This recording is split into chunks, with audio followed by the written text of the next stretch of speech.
Hello all வணக்கம். இந்த வீடியோவில் இன்னர் கிளாஸ்னா என்னன்னு பார்க்க போகிறோம். இப்போ இந்த ப்ரோக்ராமில் அட்வான்ஸ்னு ஒரு பேக்கேஜ் இருக்குது. பப்ளிக் கிளாஸ் டிஓஎஸ் கம்பெனி, இது ஒரு கிளாஸ். கிளாஸ்க்குள்ளே என்னென்ன காம்பனன்ட் தான் இருக்கும்? ஒரு வேரியபிள் இருக்கும். So int value equal to 100, fine. அப்புறம் மெத்தட் இருக்கலாம். பப்ளிக் வாய்ட் கம்பெனி நேம், ஓகேவா? ஜஸ்ட் அந்த மெத்தடை பிரிண்ட் பண்ணுற ஸ்டேட்மெண்ட்டு எழுதுவோம். கம்பெனி நேம் வந்து டிஓஎஸ் கம்பெனி, ஃபைன். வேரியபிள் இருக்குது, மெத்தட் இருக்குது, அண்ட் ஒரு வேரியபிள் தான் இருக்கணுமானா இல்லை, எவ்வளோ வேணால் வேரியபிள்ஸ் எழுதலாம். அதே மாதிரி ஒரு மெத்தட் தான் இருக்கணுமானா இல்லை, நம்ம எவ்வளோ வேணால் மெத்தட்ஸ் கிரியேட் பண்ணலாம். அது ஸ்டாட்டிக் மெத்தடாக இருக்கலாம், இன்ஸ்டன்ஸ் மெத்தடாக இருக்கலாம், அது நம்ம தேவைக்கு ஏற்ற போல். இப்போது இன்னர் கிளாஸ்னால் என்னென்னா, ஒரு கிளாஸுக்குள்ளே இன்னொரு கிளாஸை கூட நம்மளால் கிரியேட் பண்ண முடியும், ஓகேவா? ஸோ ஒரு கிளாஸுக்குள்ளேயே இன்னொரு கிளாஸை எழுதுனா அதுதான் இன்னர் கிளாஸ். ஸோ நான் என்ன பண்ணுறேன், இந்த கிளாஸுக்குள்ளே இன்னொரு கிளாஸ் எழுத போகிறேன். Class finance, okay. ஒரு கிளாஸுக்குள்ளே இன்னொரு கிளாஸ் எழுதுனா கூட எந்த ஒரு ப்ராப்ளமும் வரல. பார்த்தீங்களா? ஒரு வேரியபிள் எழுதியிருக்கோம், மெத்தட் எழுதியிருக்கோம், அதே போல் ஒரு கிளாஸையும் எழுதியிருக்கோம், ஓகே. ஸோ அக்சஸ் ஸ்பெசிஃபையரை பொறுத்த வரைக்கும் ஆஸ் யூஷுவல் பப்ளிக், ப்ரொடெக்டட், இல்லை இப்போ டிஃபால்ட்டு எது வேணால் இருக்கலாம். நான் பப்ளிக்னு எழுதுறேன். ஸோ இதை நான் இன்னர் கிளாஸ்னு கமெண்ட் பண்ணிடுறேன். ஸோ வெளியே இருக்கிற இந்த கிளாஸ் வந்து அவுட்டர் கிளாஸ்ன்னு சொல்கிறேன். So TOS company outer class, இதுக்குள்ளே இருக்கிற கிளாஸ் வந்து இன்னர் கிளாஸ். இப்போ இந்த ஃபினான்ஸ்குள்ளே நம்ம என்ன எழுதலாம்? ஏதாவது ரெஸ்ட்ரிக்ஷன் இருக்கானா? இல்லை. நார்மலாக நீங்கள் கிளாஸ்க்குள்ளே என்ன எழுதுவீங்களோ, அதாவது வேரியபிள், மெத்தட்ஸ், அது எல்லாமே இன்னர் கிளாஸ்லையும் எழுதலாம். ஃபார் எக்ஸாம்பிள் ரிலேட்டடாக சொல்லணுன்னா, இன்ட் டோட்டல் கேஷ் அப்படின்னு நான் ஒரு வேரியபிள் கிரியேட் பண்ணுறேன். சம் வேல்யூஸ் கொடுக்குறேன், 10,000, ஓகே. அண்ட் ஒரு மெத்தட் கிரியேட் பண்ணுறேன், public void transaction,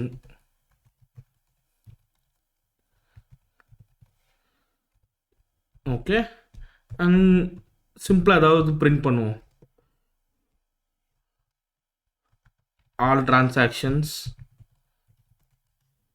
ton, okay. Semicolon வச்சு முடிச்சாச்சு.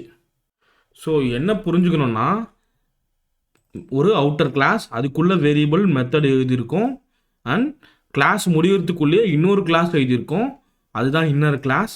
அதுலேயும் வேரியபிள்ஸ் இருக்குது, மெத்தட் இருக்குது, ஓகேவா? அண்ட் ஃபைனலாக கிளாஸையும் க்ளோஸ் பண்ணுறோம், அவுட்டர் கிளாஸையும் க்ளோஸ் பண்ணுறோம்.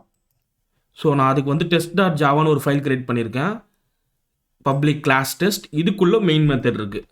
ஸோ இதிலேருந்து நம்ம என்ன ஃபஸ்ட்டு பண்ணலான்னா, டிஓஎஸ் கம்பெனின்னு கிளாஸ் இருக்குல்ல, இதோட மெத்தட் அண்ட் வேரியபிளை கால் பண்ணுவோம். சின்ஸ் இதெல்லாம் டைரெக்டாக டிஓஎஸ் கம்பெனியோட காம்பனன்ட்றதுனால நம்ம இதோட ஆப்ஜெக்டை கிரியேட் பண்ணணும்.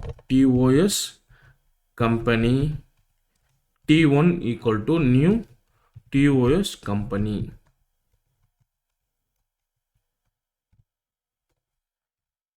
டிஓஎஸ் கம்பெனிக்கு ஆப்ஜெக்ட் கிரியேட் பண்ணியாச்சு. So T1 dot company name நம்ம கால் பண்ணலாம். And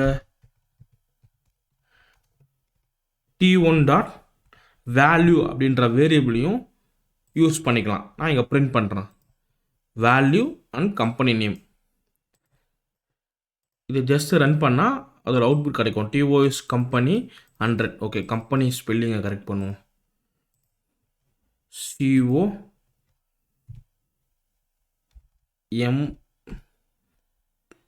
okay. இப்போது இந்த கிளாஸுக்குள்ளே ஒரு இன்னர் கிளாஸ் இருக்குல்ல, இதோட ஆப்ஜெக்டை நம்ம டைரெக்டாக கிரியேட் பண்ணி கால் பண்ண முடியுமான்னு பார்ப்போம். Finance F1 equal to new finance.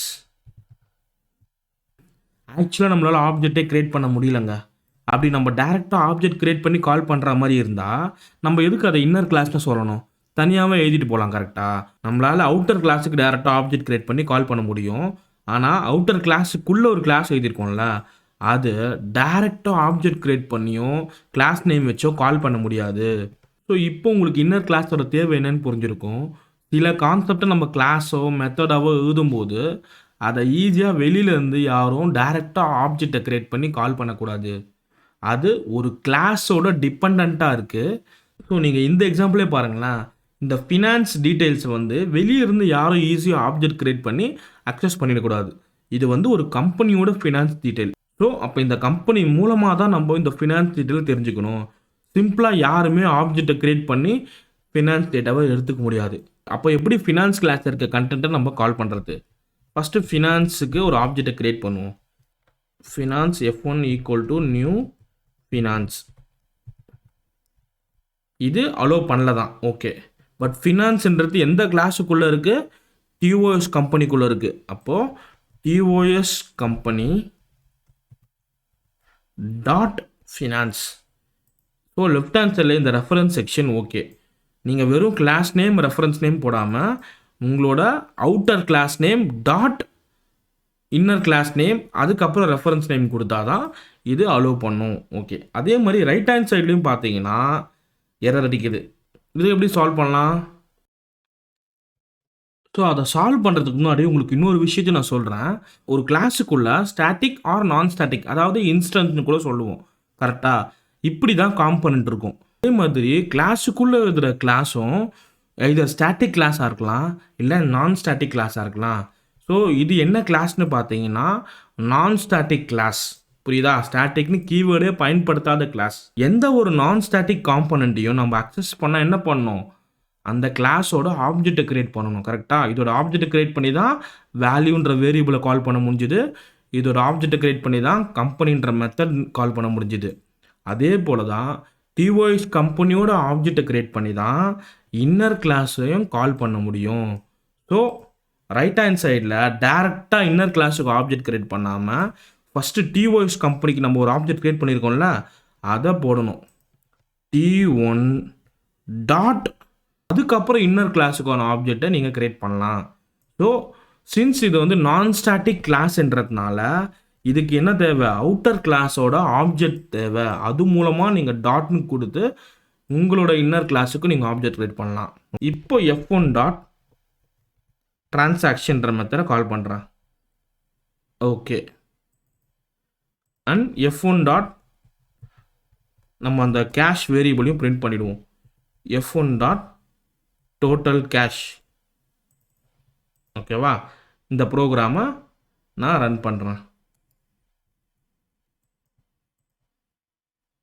So TOS company 100 இது வந்து அவுட்டர் கிளாஸோட ஆப்ஜெக்டை க்ரியேட் பண்ணி கால் பண்ண methods and variable. All transaction done and 10,000 இது வந்து இன்னர் கிளாஸுக்கு ஆப்ஜெக்டை க்ரியேட் பண்ணி அதோட மெத்தட் அண்ட் வேரியபிளை நம்ம யூஸ் பண்ணிக்கிட்டோம். இதுவே ஸ்டாட்டிக் கிளாஸ்னால் எப்படி எழுதணும்? ரொம்ப சிம்பிள். அக்சஸ் ஸ்பெசிஃபையர் ஸ்பேஸ் ஸ்டாட்டிக்ன்ற கீவேர்டை போடணும். ஸ்டாட்டிக் எப்படி பப்ளிக் ஸ்டாட்டிக் வாய்ட் மெயின் போடுவீங்களோ அதே மாதிரி public static class name class name, ஓகேவா? இதை மாற்றினது மூலமாகவே இது என்ன சொல்லலாம்? இது inner class as well as static class, ஓகேவா? எப்படி ஒரு கிளாஸுக்குள்ளே ஸ்டாட்டிக் வேரியபிள் இருக்கலாம், ஸ்டாட்டிக் மெத்தட் இருக்கலாமோ அதே மாதிரி ஒரு கிளாஸுக்குள்ளே கிளாஸ் இருக்கலாம், அது ஸ்டாட்டிக் கிளாஸாகவும் இருக்கலாம். சிம்பிள். பட் இதை அக்சஸ் பண்ணுற அப்ரோச் தான் மாறுது. ஸ்ட்ரெயிட்டாக test.javaக்கு போகிறேன், ஓகேவா? இந்த ஃபினான்ஸோட ஆப்ஜெக்ட் கிரியேஷனை பாருங்களேன். இந்த இடத்துல ஒரு எரர் அடிக்குது. நம்ம ஆப்ஜெக்ட் மூலமாக அவுட்டர் கிளாஸோட ஆப்ஜெக்ட் மூலமாக இன்னர் கிளாஸுக்கு ஆப்ஜெக்ட் கிரியேட் பண்ணியிருந்தோம். இனிமேல் இது ஒர்க் அவுட் ஆகாது. ஏன்னா இப்போ finance static class. Static content எப்போவுமே நம்ம ஆப்ஜெக்ட் மூலமாக கால் பண்ண மாட்டோம், கிளாஸ் மூலமாக தான் கால் பண்ணுவோம். ஸோ லெஃப்ட் ஹேண்ட் சைடில் இருக்க அந்த reference okay. Outer class name dot inner class name space reference name, இது எந்த ஒரு பிரச்சனையும் இல்லை. ரைட் ஹேண்ட் சைடில் தான் நம்ம என்ன பண்ணணும்? T1 டாட்ன்றதை ரிமூவ் பண்ணிடணும், ஓகே. நியூ ஸ்பேஸ் ஃபினான்ஸ் தான் நீங்கள் ஆப்ஜெக்ட் கிரியேட் பண்ண போகிறீங்க. பட் இதோட அவுட்டர் கிளாஸ் என்னவோ அதை டாட்னு கொடுத்து மென்ஷன் பண்ணணும். ஸோ TOS கம்பெனி காப்பி பண்ணிக்கிறேன். TOS கம்பெனி டாட் ஃபினான்ஸ் அதுக்கப்புறம் அந்த ஆப்ஜெக்ட் கிரியேஷனோட சிம்பிள், ஓகேவா? ஸோ ஸ்டாட்டிக் கிளாஸ் இல்லாமல் இன்னர் கிளாஸ் இருந்திருந்தால் நம்ம ஆப்ஜெக்ட் மூலமாக ஃபினான்ஸுக்கு ஆப்ஜெக்ட் கிரியேட் பண்ணியிருப்போம். பட் ஸ்டாட்டிக் கிளாஸாக இருக்கிறதுனால நியூன்ற கீவேர்டு போட்டு கிளாஸ் நேம் டாட் ஃபினான்ஸுக்கு ஆப்ஜெக்ட் கிரியேட் பண்ணுறோம். அவ்வளோதான் வித்தியாசம். இந்த சின்ன சேஞ்சஸ் மட்டும் நீங்கள் ப்ராக்டிஸ் பண்ணி பாருங்கள். இதே ப்ரோக்ராம் இப்போ திரும்பவும் ரன் பண்ணால் எந்த ஒரு பிரச்சனையும் இல்லை, சேம் அவுட்புட் தான் வரும்.